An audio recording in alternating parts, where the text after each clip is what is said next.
How's it going, YouTube? This is the board coming at you with the Bengals video installment of If I Were the GM video series. 6-9-1. Not too often do you see teams with a tie, so that was pretty interesting. It's happened the past couple of years, at least one team. That's true. Well, at least two teams. 2 years this year. Finished third in the AFC North. What did you think defined their season? You want to start off? Yeah, I really think it starts with coaching. Marvin Lewis has been there for way too long to have 0 playoff wins.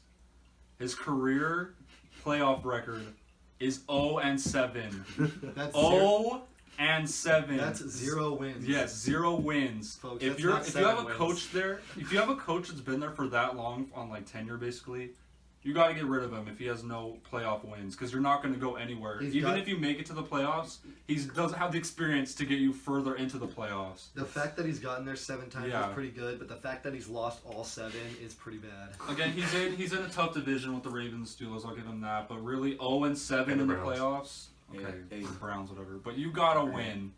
You have playmakers. You got AJ Green. You got a good offense. You got a decent defense. Like, you need to find a way to win, but he just can't do it. So I think they just need to cut him. Get rid of Marvin Lewis, Bengals. All right, when it comes to my head, I think troubles with the running game.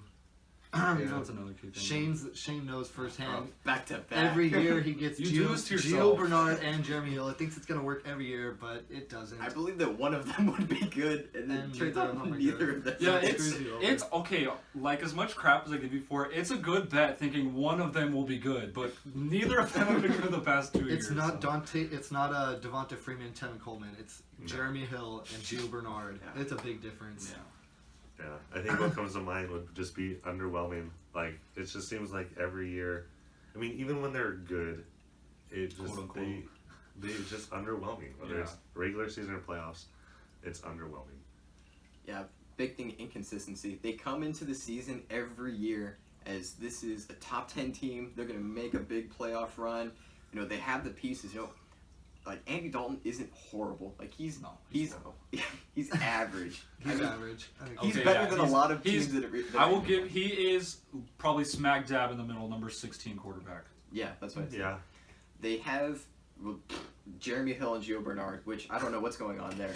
But then they have AJ Green. They have a good offensive line. They have defense, but I think it's Marvin Lewis. They can't put it together. They can't. No, there's weeks when it's like, wow, this team has what it takes to do something. Then next week it's like, wow, this team is really, really bad. I just, they will beat playoff teams, but then they'll lose to, bottom of the barrel teams. Yeah. That being said, there are some bright spots. I think the one that stands out to me would be the majority of their team is coming back. Yeah, they don't have a ton losing the free agency. They do need to re-sign some of their key O-linemen, but if they get that done, they should be around where they were last year. They have a ton of money in cap space to do that. But another positive thing is last year they really didn't have a tight end. Their tight end is Andy Dalton's one of his favorite targets, probably other than AJ Green. Yeah, Tyler Eifert was a big part of their game 2 years ago, and they didn't have him at all this year. So having him healthy next year is going to be a big. And we've definitely seen what the guy can do. Yeah, he's a touchdown machine. If AJ Green has a healthy season, he's top 5, no doubt. Easily. Yeah. Easily. So, I mean, obviously, AJ Green in and of himself is a bright spot. Yeah, he is. When you hear like most teams building through the draft, the first thing that comes to a lot of people's minds is the Packers, but the Bengals have actually had the most like homegrown talent players on their team year in and year out, just consistently. And they know how to keep their players. They know how to retain their players. Mm-hmm. They like being there. Yeah. Which leads us into free agency, and we touched on it a little bit, but I mean their biggest three, in my opinion, their biggest 3 free agents this year is Andrew Whitworth, Kevin Zeitler, I can never pronounce it, and Eric Winston, all of which are on their offensive line. I think they need to re-sign Zeitler and Winston. Yeah, the younger of the two. Whitworth's 34 years old. He's getting 35. He's getting up there.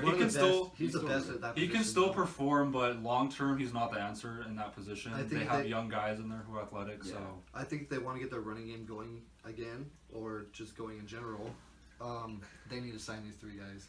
But they have enough. They have, like you said earlier, they have $43 million. I think Andrew Whitworth, if you can get him for under like 4 or 5, I think he's gonna get like 10. Yeah, he's gonna get like a 1 year. Think so? He's gonna get like 1 year, 10 mil. 1 year, 10 mil. Kevin Zietler's gonna get about 8 or 9 million a year, and Winston's gonna be pretty cheap. These guys have like all no, they'll get less than that. well. I think he can stand for like 3, but then they're gonna need about 5 million for the rookie pool. But so right there, they're already halfway through their cap room. So that's true. And there's still like minor free agents that guys are gonna get like 900 to $1 million. So speaking of the rookie pool, the draft picks. Who do you have taken? If the Bengals land Mike Williams, I believe their offense will be top 10. Bold Wow, predictions. that's kind of a bold statement. They will have AJ Green, Mike Williams, Tyler Eifert, and a lackluster running game that will hopefully become better because their passing offense should be so potent that the run game can open up too. All that it will come down to is how well Andy Dalton can perform. If he does decently, their team can be top 10, I believe. I'm going the other way and saying if they land Reuben Foster, their defense will be top 10. Ooh. That's another bold prediction. I mean, their defense is pretty good. I mean, if they're saying if what they're saying is true and he has Bobby Wagner potential, that's pretty good. Yeah. He leads the Seahawks defense. That's well. That's if he drops though, Mm-hmm. because I've seen him going as high as 2, but I've seen like as low as this would be like the last place that he would fall to. I've seen him going here the most likely, but anything could happen. Yeah. I think it's the best fit for him. Right. But I have them taking Foster. I think that's where we'll see. I'm with Jacob. I got Mike Williams. I think just as to where he could fall, I think that's a really good spot for him too. And I think you pair him with AJ Green. He doesn't have to be a number 1 right away. But I think since it sounds kind of funny that they lost Marvin Jones and Sanu. It's like not like top guys, but just losing those 2 guys together, it really kind of left a dent. That is true. And it forced AJ Green to do a lot by himself last year. But I think Mike Williams can definitely fill that void, and even more so than a Marvin Jones or a Sanu could ever do. And he can learn from AJ, who's really good. The best at what he does. With that being said, after all it's said and done, I mean, obviously free agency hasn't happened, but if the season were to start today, where do you think they end up in their division? I have them in 3rd place. I don't think they can beat out. They're not going to beat out the Steelers. I don't think any team in that division is going to beat out the Steelers right now. Yeah. But I don't see them beating out the Ravens either. I think that team is just a little bit better than the Bengals right now. So I think I have them getting 3rd place. So I have the Bengals beating out the Ravens. So the opposite of you. And I think Marvin Lewis gets one more chance at the playoffs. I think they're making the playoffs. And I think if he loses, he's gone. If he wins, I'm sure but after probably like the 5th loss, all the Bengal fans are like, if he loses one they more lost time. to the Chargers back-to-back years. I remember that. That was the greatest feeling ever because I hate the Bengals. And then they lost to the Texans back-to-back years.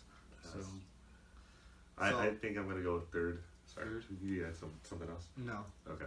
I think I have them 3rd. I think obviously the Ravens were one of those teams where it's like you look at them and like they're like, oh, they're a bad team, but they were awkwardly good. Like it was really weird to watch. They didn't have them. any running backs. They didn't have any receivers, but like they still won games. They almost made the playoffs. Their defense was amazing. It's just they're one of those teams where if they have even a decent free agent class and a decent draft class, I think they're going to go 2nd. I think the Bengals are going to get knocked down to 3rd. Yeah. But you could say the exact same thing the other way with your point about if the Bengals have a top 10 offense. So I think the Ravens and Bengals are very neck and neck. So I think they go 2nd.